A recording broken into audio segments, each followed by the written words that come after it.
La déshydratation. Comment reconnaître rapidement les signes d'une déshydratation?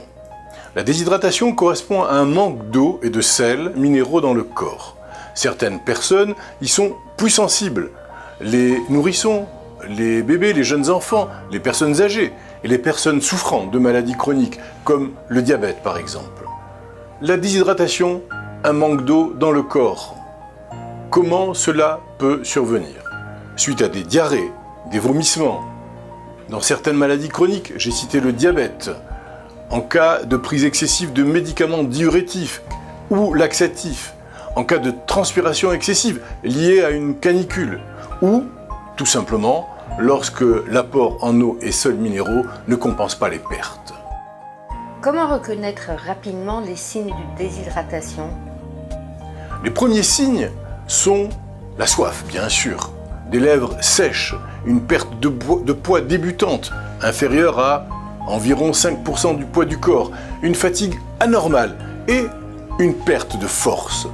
Chez les personnes âgées, la sensation de soif est souvent retardée et peu marquée, ce qui est la cause de déshydratation souvent grave.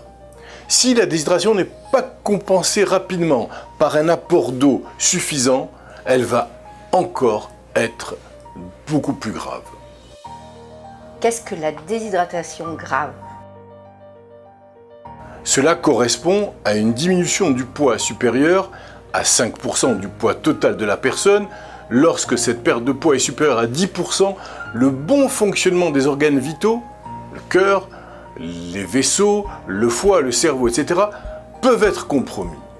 Outre la perte de poids, la déshydratation grave s'accompagne de l'un ou plusieurs de ces signes. La soif intense, une bouche et une langue sèches, un regard terne et des yeux enfoncés, l'apparition d'un pli cutané.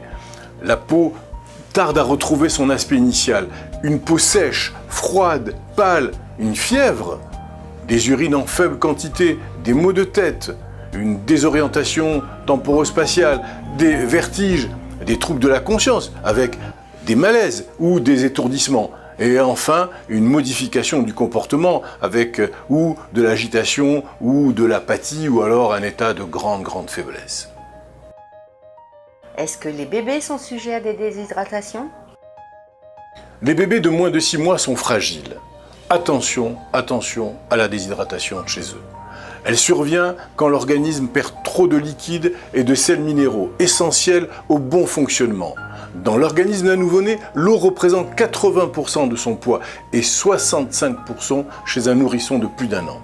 Il est donc important de connaître les signes de déshydratation du nourrisson et de consulter rapidement le médecin. C'est un enfant qui va être anormalement apathique et qui dort beaucoup. Il est difficile à réveiller, il gémit, ou il a un comportement inhabituel. Il est pâle, il a les yeux cernés, il respire vite et parfois il continue de vomir malgré l'ingestion de solutions de réhydratation orale dite SRO.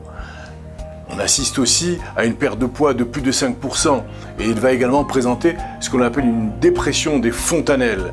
Elles vont marquer le creux du doigt. Donc attention.